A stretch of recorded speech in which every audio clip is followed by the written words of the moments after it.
Señor, te damos muchas gracias por esta oportunidad, este privilegio que nos das de poder estar aquí reunidos.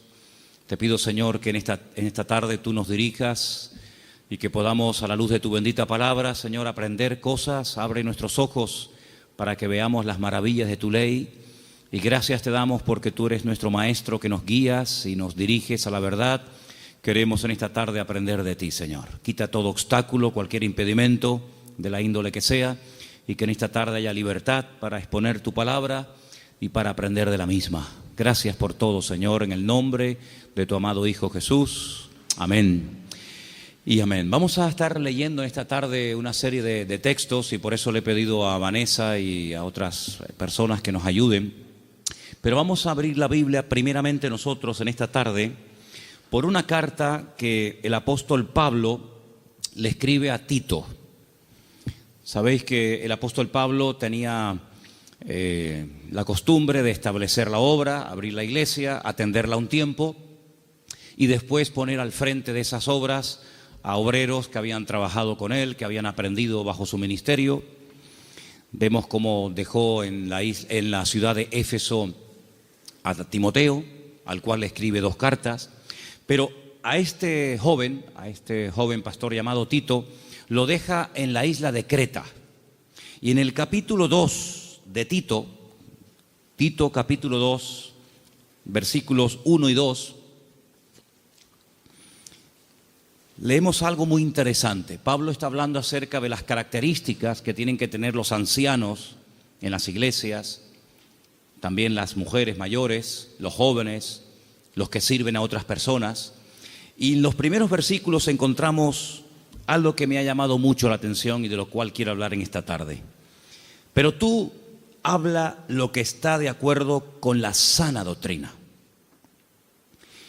Que los ancianos sean sobrios, serios, prudentes, sanos en la fe, en el amor, en la paciencia. Y sigue contando y pidiendo cosas, ¿verdad? La frase que me llamó la atención y es el tema que queremos hablar esta tarde es cómo tener una fe sana. Cómo tener una fe sana. Dice la Biblia que el apóstol Pablo le pedía a Timoteo que los ancianos, que el liderazgo de la iglesia tenían que tener una fe sana. Indagando por distintos textos del Nuevo Testamento, veo que a veces se menciona la fe, pero no siempre desde un punto de vista positivo. Hay como muchos tipos de fe, e incluso también muchos niveles de fe. Y el apóstol Pablo y el Señor a través de sus palabras nos dice que la fe del creyente tiene que ser sana. Hablaremos después cómo se puede tener una fe sana. Y también nos tendremos que preguntar si la fe que yo tengo está sana o está un poco enferma, ¿no? En Lucas 9:54 vamos a leer el primer texto donde podemos ver a unos discípulos del Señor que lógicamente tenían fe, pero una fe muy extraña. Yo la he llamado una fe distorsionada. Escuchemos Lucas 9:54. Viendo esto, sus discípulos Jacobo y Juan dijeron: Señor, ¿quieres que mandemos descienda fuego del cielo como hizo Elías y los consuma? Unos discípulos del Señor le están proponiendo al Señor: Señor, ¿quieres que oremos para que caiga fuego del cielo y destruya a esta gente que no ha querido recibirnos? Y dice, ¿pero qué estáis diciendo? El Señor no apoya esa petición. El Señor dice, ustedes no saben lo que están proponiendo, ustedes no saben de lo que están hablando. La fe no es para destruir a la gente, la fe es para edificar, para ayudar, para bendecir. Luego, esta gente tenía una fe distorsionada completamente. Y sería muy bueno que nosotros nos preguntáramos de vez en cuando qué tipo de fe tenemos. Porque vemos que estos discípulos tienen una fe muy grande, incluso hasta para proponerle al Señor, orar para que caiga fuego del cielo, como hacía el profeta Elías en varias ocasiones durante su ministerio, pero que no es ni el momento, ni el lugar, ni muchísimo menos la voluntad de Dios que se esté utilizando la fe para semejante barbaridad. Luego aquí vemos, sí, fe, pero una fe distorsionada. Hay un texto en 2 de Timoteo 1:5 que menciona otro tipo de fe, y es un texto en el que el apóstol Pablo reconoce que la fe de Timoteo no es como la que él va a mencionar a continuación. 2 de Timoteo 1:5. Trayendo a la memoria la fe no fingida que hay en ti, la cual habitó primero en tu abuela Loida y en tu madre Eunice, y estoy seguro que en ti también. Analizando este texto, encontré que hay más de 43 traducciones diferentes de este término griego que se ha traducido en la versión Reina Valera como fe no fingida. Pero hay otras Biblias que en vez de poner fe no fingida, dicen fe verdadera, sincera, fe sin mezclas, fe sin hipocresía, fe nacida del corazón, fe sin disimulo, sin engaño. Incluso hay una versión alemana que dice fe sin máscara. Es un término que se emplea en 6 ocasiones diferentes en el Nuevo Testamento, y hay un versículo en Romanos que dice que el amor tiene que ser sin fingimiento. Exactamente igual que la palabra que emplea Pablo a la hora de referirse a la fe. Entonces hay una fe fingida. Parece que tiene, pero a la hora de la verdad eso no se puede considerar una fe auténtica. Entonces estamos viendo cómo la Biblia menciona y habla de personas que en un momento determinado pueden tener fe, pero no es la fe sana de la cual queremos hablar en esta noche y cómo conseguirla. Entonces hemos visto una fe distorsionada, una fe fingida, que no era el caso de Timoteo. Tenemos también en Santiago 2:26 una fe que no sirve para nada. Lo dice literalmente el texto. Vamos a prestar atención. Santiago 2, versículo 26.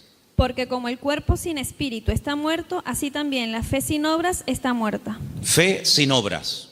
Hay fe, pero no hay obras, luego está muerta. No sirve para nada. Entonces hay gente que puede tener una fe aparentemente muy grande, pero no hay obras. Esa fe no produce nada. Por lo tanto, dice Santiago, es una fe muerta. Y lo muerto, pues ya me contarás para qué sirve. Absolutamente para nada. Ya hay 3 tipos de fe: distorsionada, una fe fingida, una fe muerta, y hay una fe que quisiera contar un poquito de quién se trata. ¿Os acordáis del joven rico? Un chico que dice que había guardado todos los mandamientos de la ley, era muy escrupuloso, moralmente impecable, pero él notaba que le faltaba algo.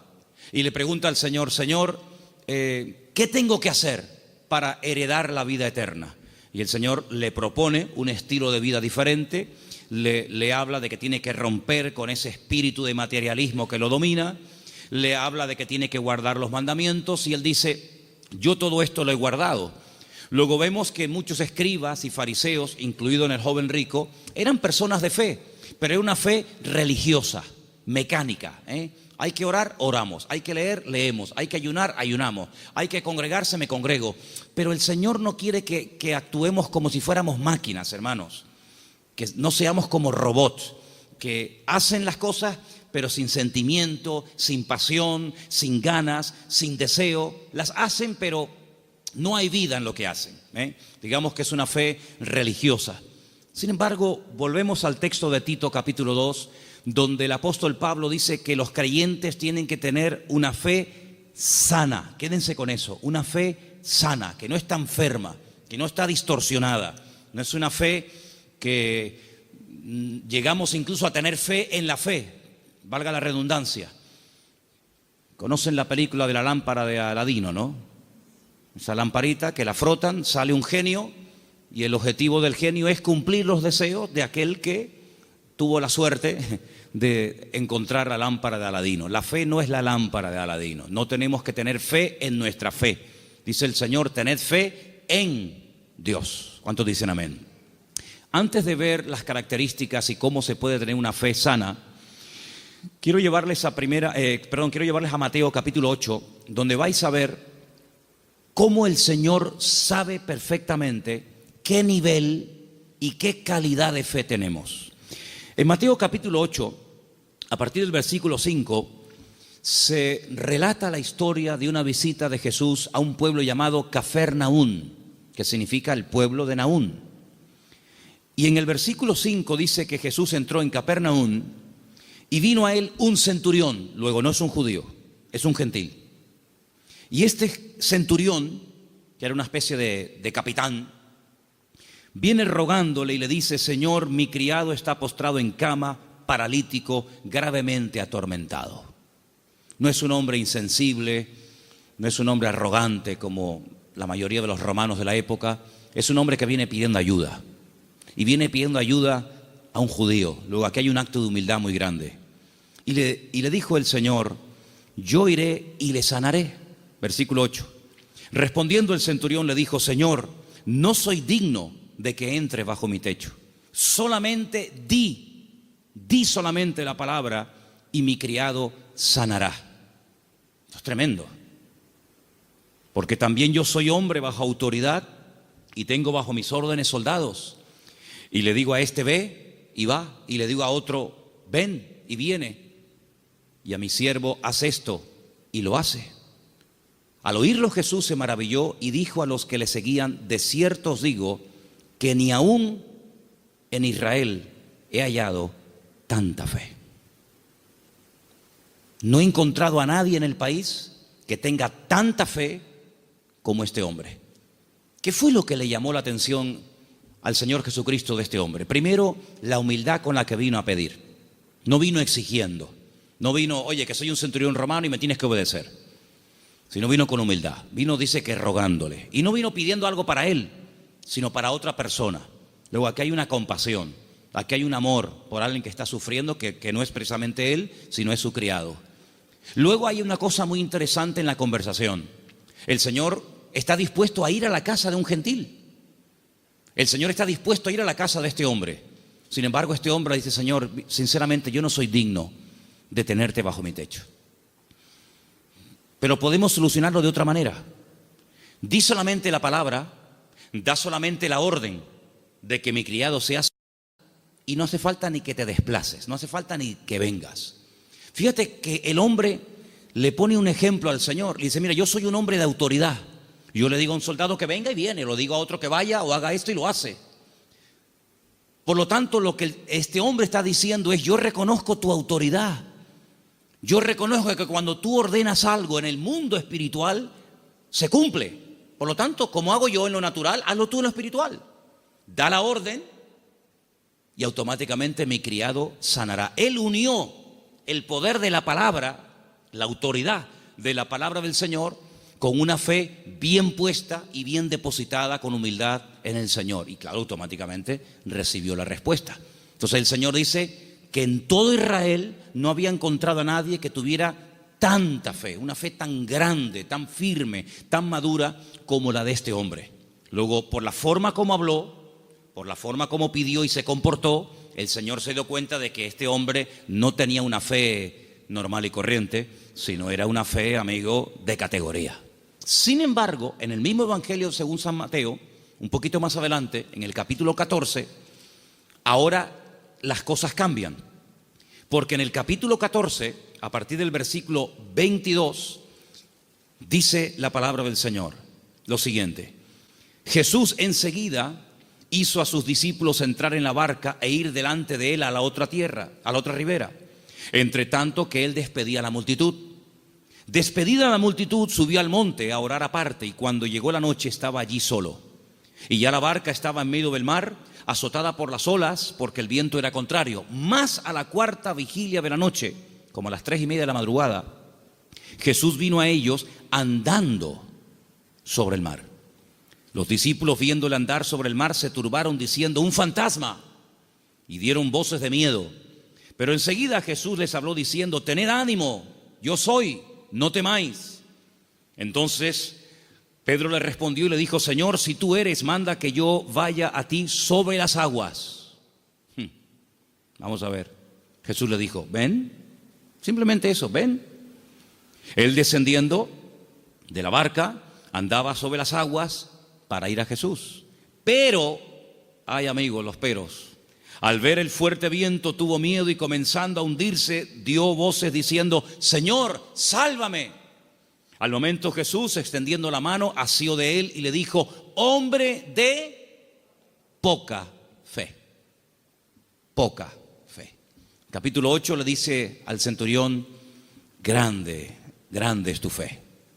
Queda maravillado, queda impactado el Señor al ver el nivel de fe que tenía aquel hombre. Sin embargo, a este le dice, hombre de poca fe.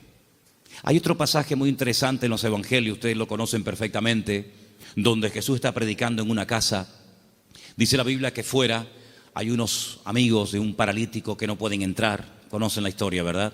Dice que se suben al techo, no se desaniman, no dicen, bueno, vengamos otro día, tal vez otro día ya no está. Nada los detiene, nada los frena. Descienden al paralítico entre ellos y dice la Biblia literalmente, al ver Jesús la fe de ellos. No habla de la fe del paralítico. Al ver Jesús la fe de ellos, le dijo al paralítico, y todos conocemos el resto de la historia. Luego, tal vez nosotros no podemos ver la fe, ni siquiera la nuestra, pero el Señor sabe perfectamente qué nivel de fe tenemos. La fe que tenemos que tener no es una fe cualquiera. No es esa fe que creemos que es una especie de como dije antes, de lámpara de Aladín o de llave maestra que todo lo puede y todo lo abre. No, no. Tiene que ser una fe sana. Pero ¿cómo se llega a tener esa fe sana? ¿Cuáles son las características de una fe sana verdaderamente en el Señor? Vamos a ver la primera característica que tiene que tener una fe sana. Primera de Pedro, capítulo 1, del 3 al 9. ¿Lo tienes, Vanessa? Vamos a prestar atención a Primera de Pedro 1, del 3 al 9. Bendito el Dios y Padre de nuestro Señor Jesucristo, que según su grande misericordia nos hizo renacer para una esperanza viva por la resurrección de Jesucristo de los muertos, para una herencia incorruptible, incontaminada e inmarcesible, reservada en los cielos para vosotros, que sois guardados por el poder de Dios mediante la fe para alcanzar la salvación que está preparada para ser manifestada en el tiempo postrero, en lo cual vosotros os alegráis, aunque ahora, por un poco de tiempo, si es necesario, tengáis que ser afligidos en diversas pruebas, para que sometida a prueba vuestra fe, mucho más preciosa que el oro, el cual, aunque perecedero, se prueba con fuego, sea hallada en alabanza, gloria y honra, cuando sea manifestado Jesucristo, a quien amáis sin haberle visto, en quien creyendo, aunque ahora no lo veáis, os alegráis con gozo inefable y glorioso, obteniendo el fin de vuestra fe, que es la salvación de vuestras almas. Amén. ¿Os dais cuenta? La primera característica de una fe sana es que tiene que ser probada.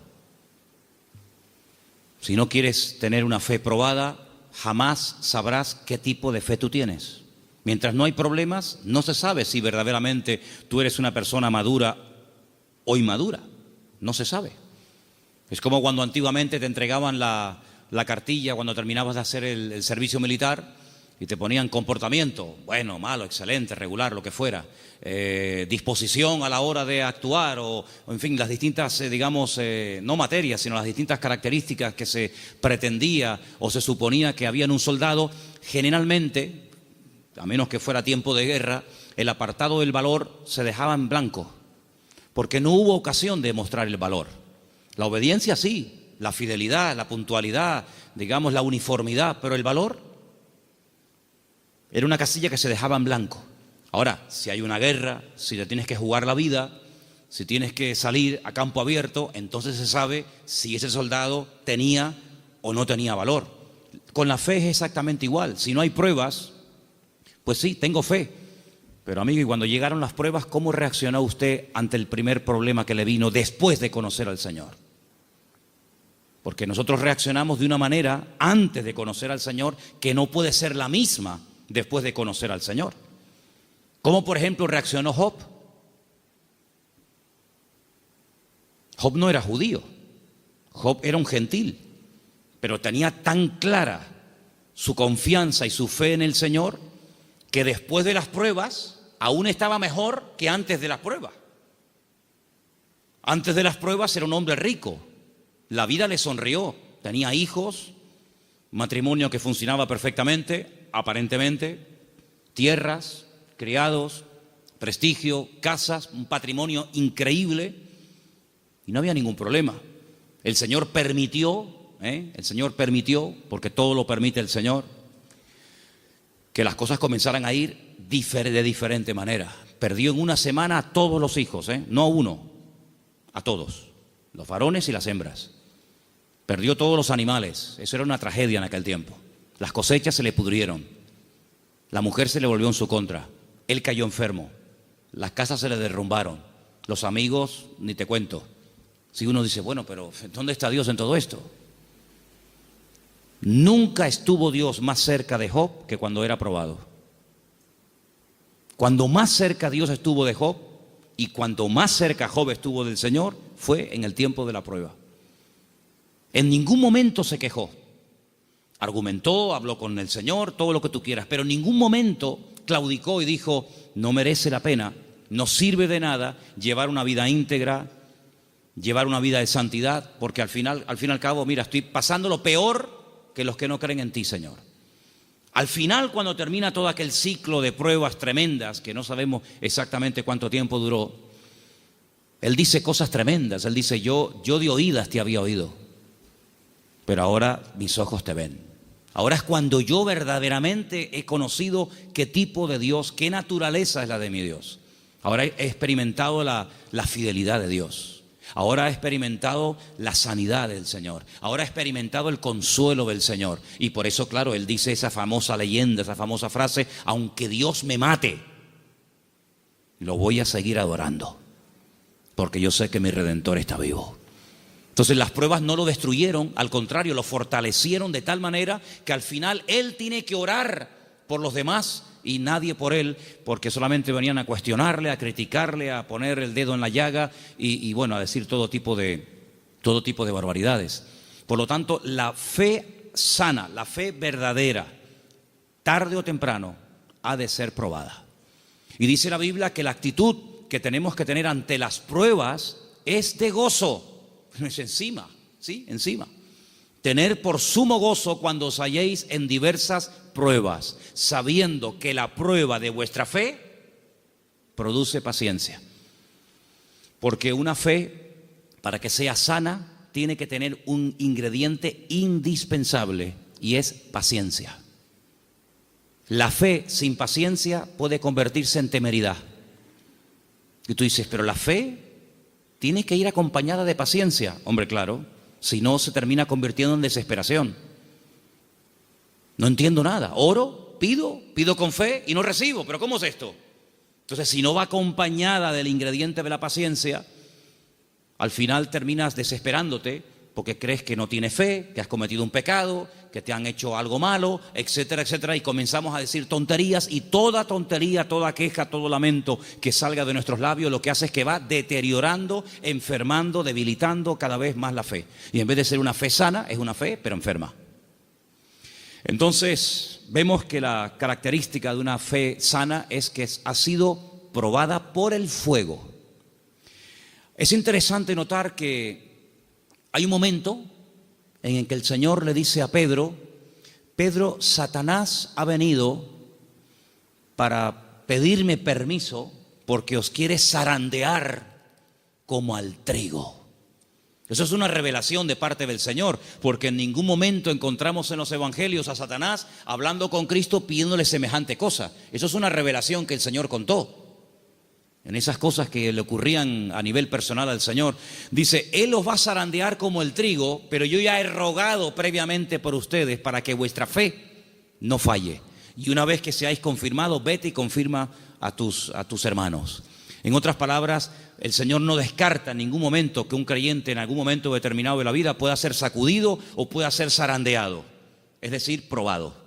Y entonces ahí esa fe se puede demostrar y comprobar si verdaderamente la fe que usted tiene es una fe a prueba de bombas o es una fe que le dura hasta la primera prueba. En la parábola del sembrador dice la Biblia que hay semillas que brotaron muy rápido, pero dice cuando salió el sol quemó la semilla y no dio fruto. Y cuando están en privado, los discípulos le preguntan al Señor o le piden al Señor que les explique la parábola del sembrador. Y Él les dice, mira, las semillas que caen junto al camino y brota rápido son los que reciben la palabra, al momento la reciben con gozo, pero como no tienen raíces, cuando sale el sol, que son las pruebas y las dificultades de la vida, las pruebas de la vida secan, son de corta duración.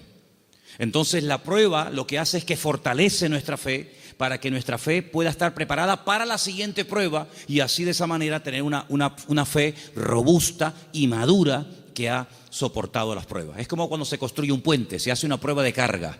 No se abre al público, decir, bueno, abran, ¿y si se cae? Hay que hacer una prueba de carga. Ponen el puente todo lleno de camiones cargados a tope y los dejan ahí un tiempo para que si el puente resista, pues si el puente resiste la prueba, pues entonces se puede abrir el tráfico al público. Exactamente igual. Nuestra fe tiene que ser probada y tiene que ser probada donde necesita ser probada.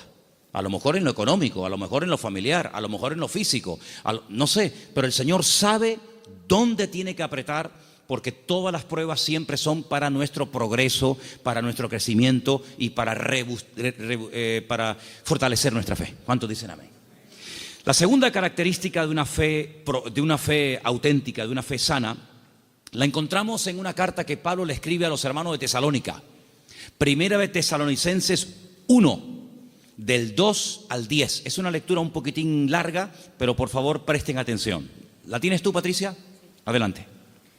Damos siempre gracias a Dios por todos vosotros, haciendo memoria de vosotros en nuestras oraciones, acordándonos sin cesar delante del Dios y Padre nuestro de la obra de vuestra fe, del trabajo de vuestro amor y de vuestra constancia en la esperanza en nuestro Señor Jesucristo, porque conocemos, hermanos amados de Dios, vuestra elección. Pues nuestro evangelio no llegó a vosotros en palabras solamente, sino también en poder, en el Espíritu Santo y en plena certidumbre. Como bien sabéis, cuáles fuimos entre vosotros por amor de vosotros, y vosotros vinisteis a ser imitadores de nosotros y del Señor, recibiendo la palabra en medio de gran tribulación con gozo del Espíritu Santo, de tal manera que habéis sido ejemplo a todos los de Macedonia y de Acaya, que han creído, porque partiendo de vosotros ha sido divulgada la palabra del Señor, no solo en Macedonia y Acaya, sino también en todo lugar vuestra fe en Dios se ha extendido, de modo que nosotros no tenemos necesidad de hablar nada, porque ellos mismos cuentan de nosotros la manera en que nos recibisteis y cómo os convertisteis de los ídolos a Dios, para servir al Dios vivo y verdadero, y esperar de los cielos a su Hijo, al cual resucitó de los muertos, a Jesús, quien nos libra de la ira venidera. Amén. La iglesia de Tesalónica, desde el primer momento, fue una iglesia muy perseguida, muy perseguida. No todas fueron así, pero una de las características de esa congregación es que desde el primer momento los creyentes fueron perseguidos. Hermanos perdieron la vida. Llegó un punto que la presión era tan tremenda, que comenzaron a pensar si a lo mejor ya había comenzado hasta la gran tribulación. Fíjate lo que te digo. Y por eso Pablo tiene que escribirles varias cartas y alentar y animar a los hermanos y aclararles que todavía ese tiempo no ha comenzado, y les alienta y les anima a decir, hermanos, seguir adelante. El Señor aún no ha venido. El tiempo de angustia de Jacob, la gran tribulación aún no ha comenzado. Y Pablo pone doctrina encima de la mesa para que ellos sepan que lo que está pasando no es todavía lo que está profetizado para los últimos tiempos, ¿verdad? Y una de las cosas que el apóstol Pablo reconoce de la iglesia es que la fe de la iglesia, la fe de los hermanos de la ciudad de Tesalónica, no se quedó encerrada entre cuatro paredes, sino que los creyentes no habían perdido el valor de testificar a los que no conocían al Señor. Ellos se habían convertido, como dice ahí, hemos leído, de los ídolos. Habían sido gente idólatra, politeísta, y habían dejado esa vida de desorden, de idolatría, para convertirse al Dios vivo y verdadero. Pero la conversión de ellos, la fe de ellos depositada en el Dios vivo y verdadero, no era algo que se hacía a escondidas, sino algo que ellos querían que se difundiera. De tal manera que Pablo llegaba a ciertas y determinadas poblaciones y la gente en esos lugares daban testimonio de lo que los hermanos de Tesalónica estaban pasando y cómo la fe de ellos se había extendido. Y esto es muy importante, hermanos. Esto es muy importante porque en un momento tenemos un encuentro inicial con el Señor. Nos encontramos con el Señor, entendemos el propósito de la salvación, de la venida de Cristo. pedimos perdón por nuestros pecados, lo aceptamos como nuestro Señor y Salvador personal. Muy bien, pero ¿y ahora? Ahora se tiene que extender nuestra fe. Tenemos que divulgar nuestro testimonio, nuestra esperanza en el Señor, porque no todo el mundo tiene la misma fe. No todo el mundo ha tenido la misma experiencia que tú has tenido, y por eso es muy importante que abramos la boca para que podamos decir a la gente, oye, que hay una esperanza, que hay un remedio, como vimos el domingo, que hay un camino, una verdad y una vida. Y los tesalonicenses no dijeron, bueno, mira, vamos a quedarnos callados porque nos están maltratando, nos están matando, nos están torturando. No importa, vamos a seguir hablando, vamos a dar testimonio de la fe en nuestro Señor Jesucristo. Esa es otra característica indispensable de una fe sana, que no solamente soporta la prueba con gozo y que la utiliza como plataforma para crecer y para acercarse más al Señor, sino que además es una fe que no es muda, no es una fe invisible. Usted sabe que la tiene, pero nadie se ha enterado en la familia, nadie se ha enterado en el barrio. No, yo abro mi boca y extiendo y proclamo la fe, la obra que el Señor ha hecho en mi vida. Esa es otra característica de una fe sana. Un creyente que no testifica no es normal. No es creyente que un creyente que tiene el gozo del Señor y que ha pasado de muerte a vida, pasen los días, las semanas y se le pase la vida y no comparta su fe y su testimonio con nadie. Eso no es una fe sana, es una fe enferma. Otra característica de una fe sana, quiero leer en Santiago, voy a leer este pasaje yo, si no les importa, en capítulo 2, a partir del versículo 14, donde Santiago habla de algo muy importante relacionado con la fe. Dice, hermanos míos, Santiago 2:14, ¿de qué aprovechará si alguno dice que tiene fe y no tiene obras? ¿Podrá la fe salvarle?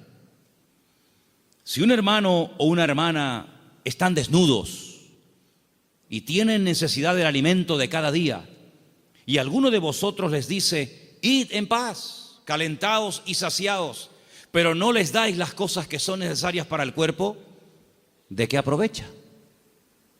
No, hermanos, déjeme que diga esto. Decimos, bueno, pero ¿no es el Señor el que suple nuestras necesidades? Sí, pero muchas veces el Señor puede suplir nuestras necesidades a través de nuestros hermanos. A veces cuando veo a un señor mayor o a alguna persona en un parque, en una plaza, dándole de comer a los pajaritos o a las palomas, a mí siempre me viene a la cabeza el texto que dice, hombres de poca fe, mirad las aves del cielo que ni siembran ni hilan, ¿no las alimenta vuestro Padre Celestial? Y yo digo, fíjate, este hombre sin darse cuenta, o a lo mejor sí, no sé, está siendo un instrumento que hoy el Señor está utilizando. Él cree que le sobraban unas miguitas de pan duro y las trae al parque para entretenerse, pero él no se está dando cuenta de que ese montón de pájaros el Señor los está alimentando a través del detalle de este hombre. Entonces puede ser que el Señor te puede utilizar a ti en un momento determinado y a través de tu vida, cubrir la necesidad, suplir la necesidad de algún hermano. Entonces dice, así también la fe, si no tiene obras, es muerta en sí misma. Una de las fe que comentamos antes. Versículo 18. Pero alguno dirá, tú tienes fe, yo tengo obras. Muéstrame tu fe sin tus obras y yo te mostraré mi fe por las obras. Tú crees que Dios es uno y bien, haces bien. También los demonios creen y tiemblan.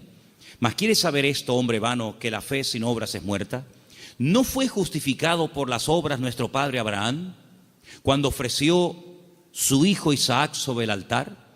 ¿No ves que la fe actuó juntamente con sus obras y que la fe se perfeccionó por las obras? Y se cumplió la escritura que dice, Abraham creyó a Dios y le fue contado por justicia y fue llamado amigo de Dios. Vosotros veis pues que el hombre es justificado por las obras y no solamente por la fe. Asimismo también Rahab la ramera no fue justificada por las obras cuando recibió a los mensajeros y los envió por otro camino, porque como el cuerpo sin espíritu está muerto, así también la fe sin obras está muerta. Luego, una característica de una fe sana, que es lo que nos interesa y estamos hablando esta noche, es que es una fe que produce, una fe que hace obras. No es una fe teórica. No, yo creo pero no hago nada. No, es una fe que hace obras. ¿Cómo se sabía que Abraham tenía fe en el Señor? Bueno, pues yo estaba justamente leyendo hoy ese pasaje y dice la Biblia que este hombre viaja desde el sur de Israel, desde una ciudad llamada Beersheba, recorre todo el desierto del Negev, llega hasta el monte Moria, allí en Jerusalén, y antes de llegar deja a unos criados y le dice, bueno, guárdeme aquí el asno, el burrito, que dice, iremos, adoraremos y volveremos. Y a veces seguimos leyendo el pasaje y nos olvidamos de decir, no, espérate un momento, mira lo que acaba de decir. Iremos, adoraremos y volveremos. Pero ¿cómo dice volveremos si Abraham sabe que tiene que subir al monte Moria y sacrificar, es decir, matar a su hijo Isaac? Dirás en todo caso, volveré. La Biblia dice que Abraham tenía tanta fe en el Señor que creía que si mataba a su hijo Isaac, el Señor se lo podía resucitar y volverlo a tener con él. Y en cierto sentido, eso fue lo que pasó. No lo mató, sabemos el resto de la historia, pero él en su corazón lo había sacrificado antes de subir al monte Moria. ¿Se da cuenta? Pero la fe de Abraham no quedaba simplemente en un acto de obediencia, sino que iba mucho más allá. Bueno, yo lo mato, yo lo sacrifico porque al fin y al cabo es lo que Dios, mi Señor, me ha pedido. Pero creo que Él me lo puede dar de entre los muertos. Y es que nunca nadie había resucitado, hermanos. Él no puede decir, no, es que ya resucitó fulanito de tal. No había resucitado nadie. ¿Cómo sabía Abraham que el Señor podía resucitar muertos? Porque Abraham conocía a Dios. Y la fe auténtica, la fe sana, no es una fe ciega, no es una fe irracional, es una fe basada en hechos, en realidades. ¿Y qué mejor realidad que conocer a Dios y conocer su palabra? Yo dije en una ocasión que hubo un momento en nuestra vida en los que creímos en un Dios que prácticamente no conocíamos. Cuando nosotros la primera vez aceptamos al Señor, ¿qué sabíamos del Señor? Pues muy poca cosa. No conocemos hoy nosotros al Señor mejor que hace años atrás cuando lo conocimos o lo recibimos en nuestro corazón, ¿sí o no? Por supuesto que sí.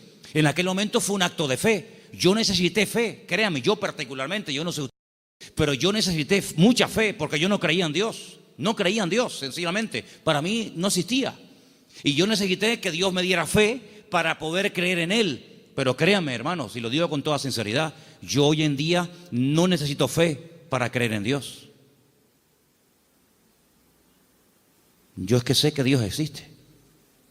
La fe se necesita para creer en lo que usted tal vez no ve o no ha recibido y tiene fe de poder recibirlo. Pero yo no necesito fe para creer en mi Padre. Yo no necesito hoy por hoy fe para creer si este libro es o no es la palabra de Dios. Es que yo sé que es la palabra de Dios. Por lo tanto, la fe tiene que ir en aumento, tiene que ir creciendo, tiene que ir madurando. Y por eso, amados hermanos, hay momentos en los que en la vida de ciertos y determinados personajes los milagros tenían que verse muy asiduamente, un poco como para sacudirlos y para provocar la fe en ellos. Pero hay un momento en nuestra vida en los que prácticamente ya no necesitamos tantos milagros cada día, porque el hecho de que el Señor sea mi Señor, ya para mí eso es más que suficiente y sé que todo lo demás vendrá por añadidura. ¿Cuántos dicen amén? Hay gente que continuamente le pone pruebas al Señor. Señor, ¿será tu voluntad esto? Señor, ¿será tu voluntad lo otro? Señor, voy por aquí, Señor, voy por allá. Bueno, pues si constantemente le tienes que estar poniendo pruebas a tu Dios, es porque no lo conoces mucho. Porque si tú sabes que a tu marido no le gustan las lentejas, no sé si hay algún marido, perdón si alguien se sienta aludido, pero si tú sabes que a tu marido no le gustan las lentejas, no dices, se las voy a poner a ver si le gustan o no le gustan. Ya te ha dicho de todas las formas que no le pongas lentejas que no le gustan. Por lo tanto, como ya lo sé, no se las pongo. Pero yo sé que lo que le gusta es el potaje de berros. Entonces, en la medida en la que tú conoces a tu marido, a tu esposa o a tu hijo, a quien sea, tú te comportas de una forma diferente con él o con ella, ¿sí o no? En la medida en que tú conoces a Dios, yo no tengo que decirle a Dios, Señor, ¿se puede hacer esto o no se puede hacer? Voy a poner un papelito con un sí y con un no. Soplo y el que se quede en la mesa, no hace falta jugar a eso, porque yo ya conozco a mi Dios y yo sé lo que le gusta y lo que no le gusta. Leía en el día de ayer algo tremendamente interesante. Dice Pablo, es que la ley no fue dada para el justo. La ley fue dada para el homicida. La ley fue dada para el que no conocía a Dios y tienes que decirle todo, le tienes que contar todo. Pero José nunca leyó la Biblia. Y José era capaz de decir, eso no lo puedo hacer, porque si yo hago eso, yo peco contra mi Dios. ¿Os acordáis? Cuando es tentado con la mujer de Potifar, él podía haber dicho, bueno, ¿dónde está escrito que esto es pecado? No estaba escrito por ninguna parte, pero es que él conocía a Dios. Y cuando una persona conoce a Dios, aunque no tenga mucho conocimiento de la Biblia, conoce más del Dios de la Biblia que de la Biblia del Señor y sabe perfectamente discernir, dice, esto no es de Dios, esto no es del Señor. Porque el que conoce al Señor, dice la Biblia, hay un texto muy bonito que dice, el pueblo que conoce a su Dios se esforzará. Y nosotros, amados, queridos hermanos, no dejamos de pecar por miedo al castigo, sino no pecamos por temor a Dios, por respeto al Señor, que es muy diferente. Amén. Otra característica de una fe madura, tal vez le puede sorprender esta frase, es que no tiene miedo a las aventuras. En Génesis capítulo 12, quiero que vean este pasaje conmigo. Génesis capítulo 12, versículo 1. Hay una palabra aquí muy bonita que la hemos leído en muchas ocasiones. Dicen que el padre de Abraham era, ¿cómo se llamaba el padre de Abraham? Hola.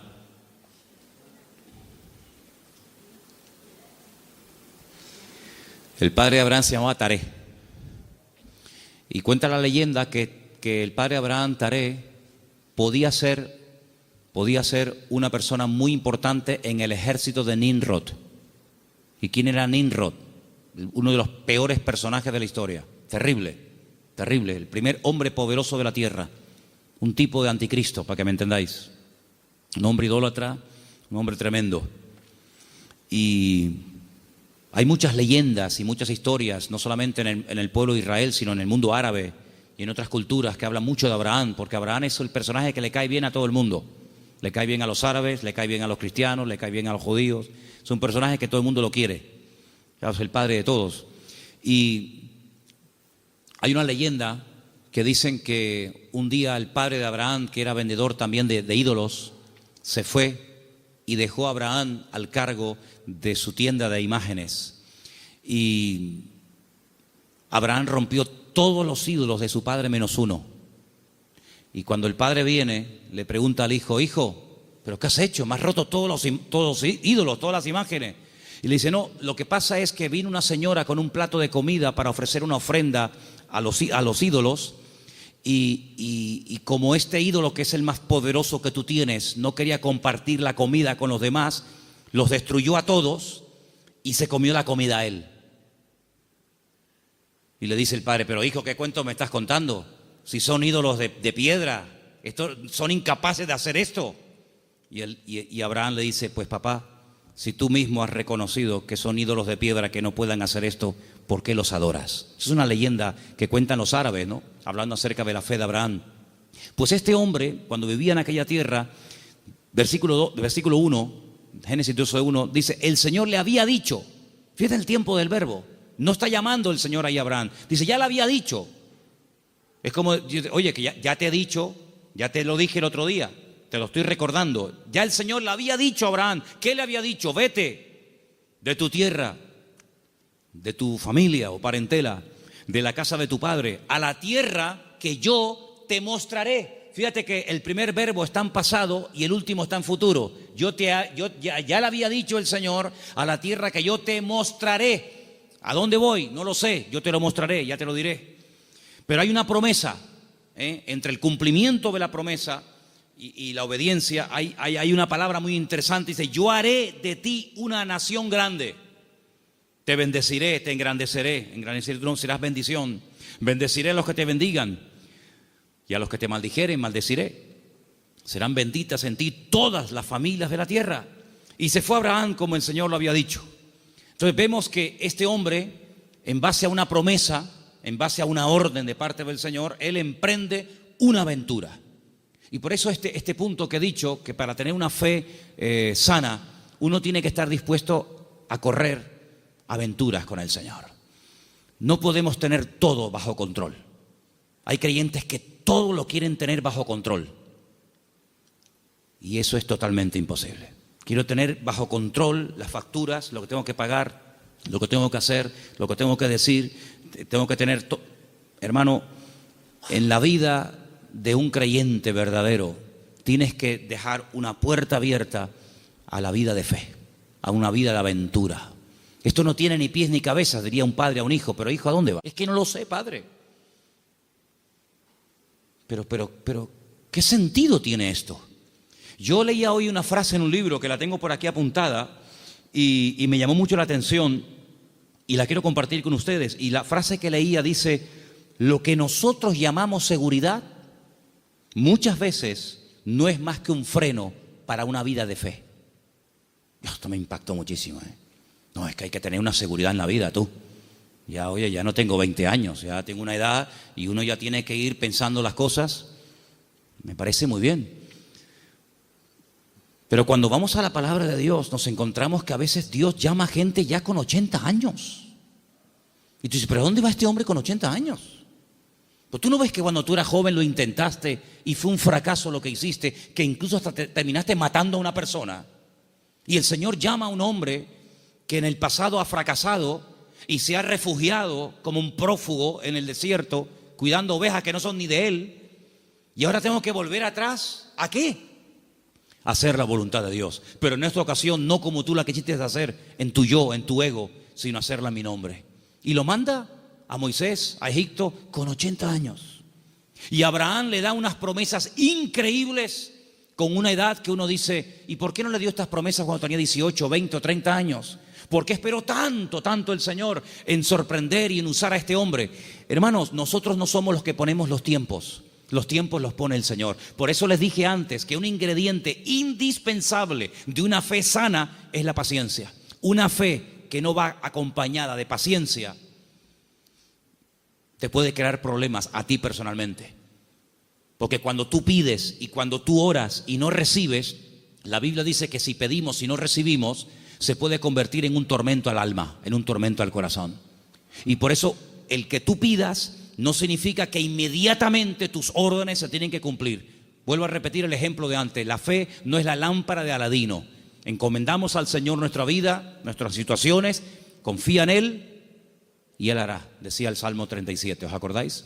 Entonces, una fe sana tiene que ser probada, tiene que extenderse, no puede quedar ahí reducida, anclada, encerrada herméticamente en tu vida. Es una fe que produce obras, es una fe que es que por lo que haces se nota que tiene fe. Hombre, vamos a ver, un hombre que está dispuesto a sacrificar a un hijo, ¿qué más prueba que ello? Cuando lo dice el Señor a ese hijo el día de mañana, quédate en Beersheba y siembra en el desierto, y este hombre siembra en el desierto y no cuestiona a Dios diciendo, oye, pero ¿cómo que siembra en el desierto? Esto es un disparate, es una locura. ¿Cómo voy a sembrar la semilla? ¿Cómo voy a sembrar semillas en arena? Y el hombre lo hace y Dios lo prospera, ¿verdad? Vemos en la Biblia que hay momentos en los que Dios le dice a la gente, oye, ¿tú estás dispuesto a ir en contra de la corriente? ¿Tú estás dispuesto a hacer lo que yo te diga, aunque aparentemente sea un disparate? A ese tipo de vida no tenemos que cerrarnos. Yo no digo que tengas que ir por ese camino toda tu vida, pero no descartes la posibilidad de que en un momento Dios te lleve la contraria. ¿Puede el Señor llevarnos la contraria? ¿Puede el Señor sorprendernos a estas alturas? Quiero decirles algo que llevo tiempo queriendo decirlo y siempre se me olvida. Siempre se me olvida. Cuando llego a casa digo, pero si yo vine de Galicia y quería decirles esto y todavía no se lo he dicho. Ahora me acaba de venir a la cabeza y se lo voy a decir. Fui a predicar un día a una iglesia en Galicia. No voy a decir ni el sitio porque sabe Dios a dónde llegan estas predicaciones. Fui a predicar a un lugar y el pastor de esa iglesia, que llevaba ya mucho tiempo al frente de esa congregación, me dice que se va a ir a otra ciudad, a empezar otra iglesia. Digo, muy bien. Y él sigue hablando y me dice, es que esta iglesia en la que yo ya he estado años, yo creo que ya ha dado todo lo que tenía que dar. Hemos hecho evangelismo, hemos hecho retiros, hemos hecho campamentos, hemos hecho vigilias, y yo creo que esta iglesia ya ha dado todo lo que tenía que dar, y voy a comenzar en otra parte. Y cuando yo llegué a casa y comencé a pensar en lo que este hermano me había dicho, es un buen hombre, es un buen pastor, no estoy hablando de un pseudo pastor, estoy hablando de un hombre de Dios. Pues yo dije, Señor, es interesante en la vida, porque en la vida tiene que saber uno hasta dónde tiene que llegar. La Biblia nos enseña que el sueño de Moisés era entrar a la tierra prometida. El Señor dijo, no, hasta aquí llegaste, amigo. Pero no voy a cruzar el Jordán, no, es que soy Moisés, me da igual. Yo si quieres te enseño la tierra, pero aquí se acaba tu vida, amigo. A partir de ahora le pasas el relevo a Josué. Y vemos que Moisés no entró en la tierra prometida. Y tan grave fue lo que hizo, aparentemente delante del Señor fue gravísimo, para no dejarlo entrar, tú imagínate, ¿verdad? Vemos, por ejemplo, a David. ¿Cuál era el sueño de David? El sueño de David era levantar un templo a Dios. Ese era el sueño de David. ¿Se lo había pedido el Señor? No. De hecho, el Señor le dice a través del profeta Natán, le dice, ¿dónde me vais a meter a mí? Si el cielo es mi trono y la tierra es el estrado de mis pies, ¿qué casa me vais a construir a mí? Pero si quieres hacerla. Sin embargo, vemos que el Señor no le permitió. El que verdaderamente tenía ganas de levantar el templo no lo pudo levantar. Su hijo fue el que lo levantó. Entonces él entendió que su vida no era, o el sueño de su vida no se iba a cumplir, sino que era su hijo el que iba a levantar el templo. Luego, uno tiene que saber hasta dónde puede llegar.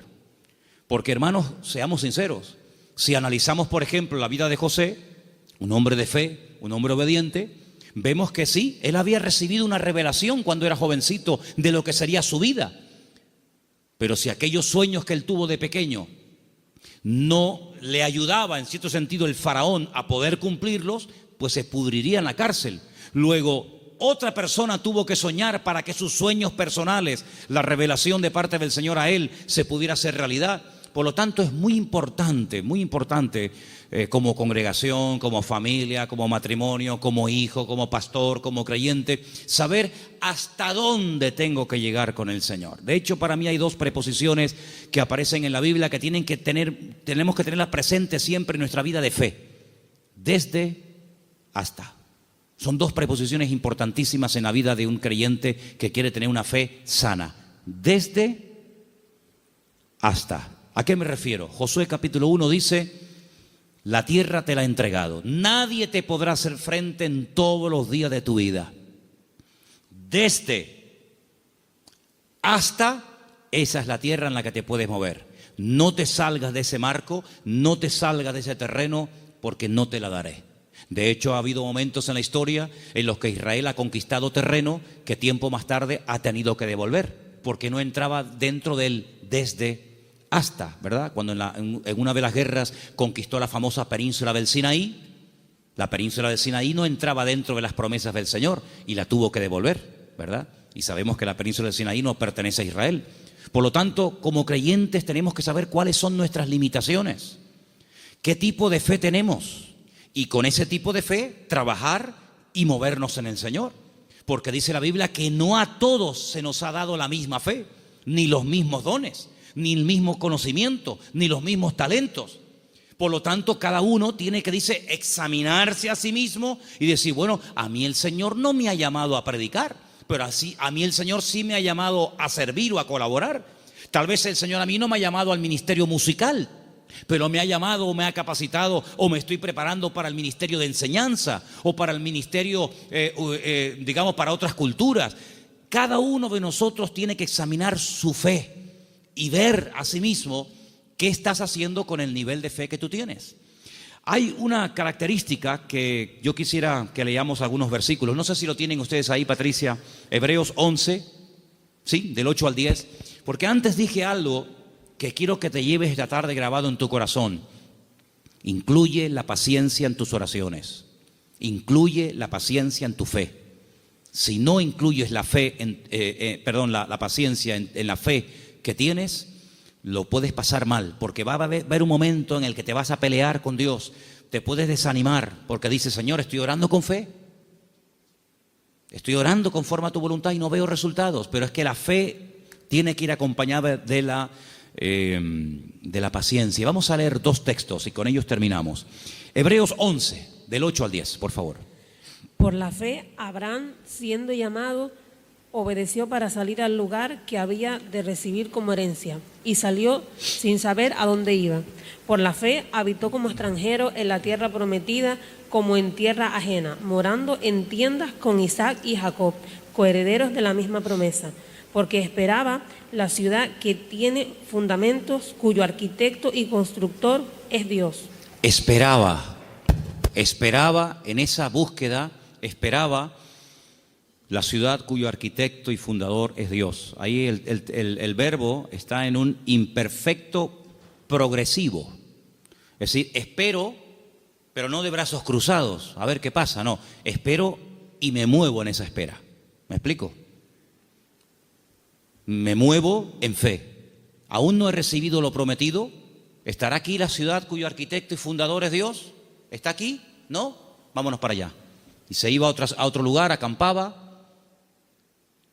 Yo lo que busco es la ciudad que ha construido mi Dios. Una ciudad firme, estable. Vivo en tiendas de campaña, pero no importa, yo estoy buscando una ciudad que tiene fundamentos. Pasaba un tiempo, aquí no es. Bueno, dice la Biblia, y esto es un misterio tremendo, que dice que la llegó a ver. La llegó a ver y la saludó, como diciendo, algún día yo estaré allí. Yo les dije una vez que a mí me llamó muchísimo la atención, porque esto es algo que dice el Nuevo Testamento. Esto no lo dice el Antiguo Testamento. La Biblia no dice en el Antiguo Testamento en ninguna parte que Abraham buscaba la ciudad cuyo arquitecto y fundador es Dios. Eso no lo dice en ninguna parte. Eso lo dice el Nuevo Testamento en la carta a los Hebreos. Luego hay una transmisión oral, cosas que se contaban de padres a hijos, de generación en generación, que no están escritas en la Biblia, pero que llegaron hasta los tiempos del Señor Jesucristo, y el que escribió la carta a los Hebreos, que puede ser Pablo, Apolo, Lucas o quien fuera, él, inspirado por el Espíritu Santo, dice en la carta, si fuera mentira, Dios no le hubiera permitido que lo escribiera, que Abraham lo que en el fondo buscaba no era agua en el desierto. Lo que él buscaba era una ciudad cuyo arquitecto y fundador es Dios. Y tú dices, ¿qué ciudad es esa? ¿Qué ciudad es? Una ciudad que ha hecho Dios. Bueno, yo solamente conozco una. ¿Cuál es? Pues la Nueva Jerusalén, ¿sí o no? No hay otra. Bueno, pues cuando hemos ido muchas veces a Israel, en el famoso Museo del Templo, pues resulta que al principio ustedes saben que hay unas habitaciones que te van explicando la historia de la Biblia con unos cuadros gigantes, unos cuadros enormes. No dejan sacar fotografías, no dejan hacer películas, pero bueno, yo lo tengo aquí grabado en mi cabeza. Y hay un cuadro enorme que yo me quedé mirando, digo, esto es increíble, ¿eh? Se ve. Son allá, claro, ya Isaac no era un niñito de 4, Isaac tenía entre 35 y 40 años cuando va al monte Moria con su padre. Algunas veces la gente se imagina que ven mi niño, ven bonito, ven, ponte aquí. No, Isaac era un hombre ya hecho y derecho. Y lo pone sobre el altar y se ve el altar de piedras con Isaac amarrado de pies y de manos. En el fondo se ve unas zarzas con un carnero allí enroscado. Se ve a Abraham con el puñal en alto, pero él está mirando al cielo, y es a lo que voy, y se ve en el cielo el templo de Jerusalén, todo como si fuera de oro, se ve el templo, y Abraham mirando el templo de Jerusalén. Por eso los judíos dicen que lo que Abraham vio en el monte Moriah fue el futuro templo de Jerusalén, y ese es el monte donde se construyó el templo de Jerusalén. Y yo, cuando miraba aquello, digo, pero si los judíos no leen el Nuevo Testamento, si los judíos tienen prohibido leer el Nuevo Testamento, ¿cómo saben ellos que Abraham allí en aquel sitio, según la versión judía, él vio el templo de Jerusalén? Y yo en el Nuevo Testamento veo que Abraham lo que vio fue la Nueva Jerusalén. Bueno, algo se tuvo que transmitir a lo largo de la historia, de boca en boca, ¿verdad? De generación en generación, que llegó hasta los tiempos de la carta de los Hebreos, donde vemos que Abraham vio algo. Y dice que la vio. Entonces, amados hermanos, el nivel de fe de Abraham era algo tan espectacular que ¿cómo va a tener el temor de sacrificar a un hijo cuando sabe que Dios se lo puede resucitar? ¿cómo va a tener él temor de dejar la herencia de su padre y quedar totalmente desheredado a la hora de salir del hogar, cuando él sabe perfectamente lo que Dios le está prometiendo? La fe no tiene lugar a la duda. La fe es certeza, la fe es convicción. Ahora, si yo tengo un buen trabajo, pongamos un ejemplo sencillo de entender. Si yo tengo un buen trabajo, gano bien, estoy contratado fijo, tengo mis pagas, ya tengo una antigüedad, etcétera, etcétera, me va bien, me encuentro a gusto, y de repente me ofrecen otro trabajo, una de dos. O el que me ofrecen tiene que ser 1000 veces mejor que el que tengo, o no tiene ningún sentido que yo deje este buen trabajo por un trabajo que en el fondo no sé si me van a pagar, si no me van a pagar, si tienen solvencia, si no tienen solvencia, si estos van serios, si estos van broma. ¿Tú sabes lo que significó dejar todo? Papá, que me voy. ¿Pero te vas a dónde? No sé. ¿Y por qué? Es que Dios me llamó. ¿Pero qué Dios te llamó? Era una aventura, era un disparate. Pero un disparate para el hombre que tiene una fe enferma. Un disparate para el hombre que se pone encima de una mesa y empieza a sacar cálculos y saca la calculadora y dice: esto es un disparate, esto no va a funcionar bien, esto no tiene ni pies ni cabeza. Para el hombre natural, dice la Biblia, que las cosas de Dios son un disparate, son locura. Pero para el hombre que tiene el Espíritu de Dios, dice que la fe te permite, hay distintos niveles, ¿verdad? Hay un momento en el que la fe, si crece, si madura, si se extiende, una fe probada, etcétera, te permite ver por la fe y llamar las cosas que no son como si ya fuesen. Tú imagínate que yo mañana llego aquí y les digo: hermano, a partir de ahora me llamo Daniel, ya no me llamo Manolo. Sería un choque, ¿no? Sería un impacto. Bueno, pues eso fue lo que tuvo que hacer Abraham: convencer a su mujer de que ahora Dios le cambió el nombre, convencer a sus 300 criados, y encima el nombre que Dios le ha puesto es un nombre que tiene que ver con algo que no es real. Si le hubiera puesto un nombre que significaba anciano, pues oye, te pega como anillo al dedo porque eres un viejito. O si te hubiera puesto un nombre que no sé, pero es que le puso un nombre que significaba padre de multitudes. Y claro, más de uno habrá dicho: pero bueno, es que este hombre este hombre va de mal en peor. Se pone un nombre que no tiene nada que ver con la realidad, pero es que la fe te permite estar por encima de lo que llamamos realidad. Porque yo pregunto, ¿la realidad cuál es? ¿La que vivimos o la que Dios quiere que vivamos? Porque la Biblia dice que la vida es sombra, y la sombra no es la realidad. La sombra proyecta una realidad, y la Biblia dice que vivimos en un mundo que es de sombra. Sin embargo, cuando conocemos a Dios, nos damos cuenta que la sombra de Dios, para que nos entendamos, se proyecta muchas veces en lo que nosotros llamamos realidad, pero que realmente la realidad no es lo que vemos, sino lo que no vemos. Porque dice la Biblia que las cosas que vemos son temporales, pero las que no vemos son eternas. Y la Biblia dice, hay una promesa, que el justo, por la fe, vivirá. Pero en el texto original hebreo no aparece el verbo vivir, sino aparece el verbo ser. El texto dice: el justo, por la fe, existirá. Porque una cosa es vivir y otra cosa es existir. La existencia la da el Señor. Y cuando nosotros conocemos a Dios, comenzamos a descubrir que la vida que muchas veces nosotros llamamos seguridad no es más que un freno y un impedimento para ver la grandeza y descubrir el poder de nuestro Dios. Por eso quiero terminar recordando las 5 características de una fe sana. Preguntémonos si las tenemos. La fe sana tiene que ser tarde o temprano probada. Una prueba que no duele no es prueba. Una prueba que no afecta en algún momento determinado tu estado de ánimo, pues no es prueba ni a nada. Dije hace tiempo que una característica de que estás siendo probado es que no entiendes nada. Si entiendes, no te estás probando el Señor. Si lo entiendes, no es una prueba. Una característica de que estoy siendo probado es que no entiendo lo que me está pasando. Eso es una prueba. La segunda característica es que es una fe que se extiende. No es una fe hermética encerrada en sí misma. Es una fe que actúa, que hace obras. Y por la forma como actúa, te das cuenta de que detrás de esa actuación hay una fe.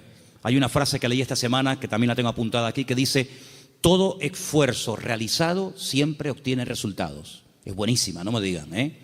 Todo esfuerzo realizado siempre obtiene resultados. Tú te esfuerzas por el Señor, ¿verdad? Tú ejercitas la fe y automáticamente Dios lo premia. Tercera o cuarta característica, que la fe sana tiene que ir acompañada de paciencia. Dice la Biblia que Abraham esperaba pacientemente y finalmente la fe sana está dispuesta a la aventura. En Hebreos 10, del 12 al 13, quiero que lo leamos todos juntos, por favor. Hebreos capítulo 10, Hebreos 10 del 12 al 13. Hay unos versículos muy interesantes que los he dejado para el final, para que medites en ellos y te los lleves esta noche en tu corazón. Repito, Hebreos capítulo 10, del 12 al 13. ¿Lo tienen, hermanos? Bueno, creo que lo estamos poniendo ahí, ¿no? Perfecto. Léelo conmigo. Pero Cristo, habiendo ofrecido una vez para siempre un solo sacrificio por los pecados, se ha sentado a la diestra de Dios. Versículo 13.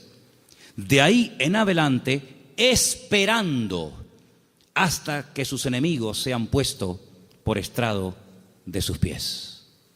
Esperando.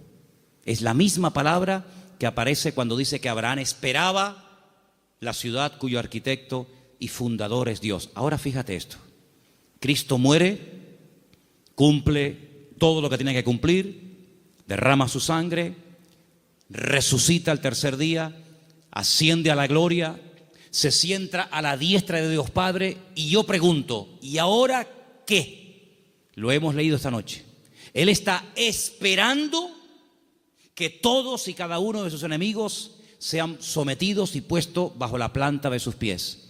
Si mi Señor, después de todo lo que hizo, su muerte, su resurrección, la victoria sobre el pecado, sobre el diablo, etcétera, si Él después de todo ese tremendo sacrificio está esperando sentado a la diestra de Dios Padre, ¿por qué a nosotros a veces nos cuesta tanto esperar una oración que la hicimos la semana pasada y queremos que ahora nos responda el Señor? ¿Cuánto tiempo lleva esperando el Señor Jesucristo? Bueno, en números redondos, 2000 años. Porque aún hay enemigos que no están sometidos. Dice que el último, un día si quieren podemos hacer la lista de los enemigos que tienen que ser dominados y controlados y sometidos a la planta de los pies del Señor. Dice que el último, después de haber superado todo, el último enemigo que será superado y vencido para siempre será la muerte. De momento la muerte no ha sido vencida en el sentido de que todavía los seres humanos siguen muriendo, incluidos los cristianos. Y dice la Biblia que algún día la muerte no existirá más. Llegará un momento en el que la muerte, llegó tu muerte, hasta aquí llegaste, amiga. Por lo tanto, si el Señor está esperando, imitemos al Señor. Él ora, Él intercede. Hay oraciones que el Señor Jesucristo le hizo al Padre cuando subió a la diestra, y una de ellas fue: Padre, envíales el Consolador. No dijo Él: yo rogaré al Padre para que os envíe otro Consolador, para que esté con vosotros para siempre. ¿Lo habéis leído, sí o no? Esa oración fue contestada en pocos días. Asciende, el Señor Jesucristo le pide al Padre que envíe el Espíritu Santo a los que quedaron en la tierra, lo envía. Pero hay otras muchas cosas que aún todavía el Señor está esperando que se solucionen, que se venzan, y después vendrá el Señor. Por lo tanto, vemos que la fe tiene que aprender a esperar. No solamente tiene que tener la confianza y la perseverancia, sino que una fe sana es una fe que sabe esperar. Pero no es una espera en vano, no es una espera inútil. Es una espera que merece la pena, porque merece la pena esperar en el Señor. ¿Cuántos dicen amén? Cierra tus ojos en esta noche y pidámosle al Señor: si mi fe está distorsionada, si mi fe está muerta, si mi fe no produce, si mi fe está estancada, Señor, sáname la fe. Que mi fe no sea una fe enferma, sino una fe viva, una fe robusta, madura. En otras palabras, una fe sana, aleluya. Que sea una bendición para mi vida y para los que me rodean. Una fe contagiosa, una fe que trae ánimo, una fe que trae fortaleza al espíritu. Una fe que me ayuda a superar los traumas, los problemas, las tristezas, las amarguras, las pérdidas. Una fe que me ayuda a llamar las cosas que no son como si ya las estuviera teniendo ahora mismo y disfrutando de ellas. Llama las cosas que no son como si ya fuesen. Di, Señor, gracias porque la bendición ya la tengo conmigo.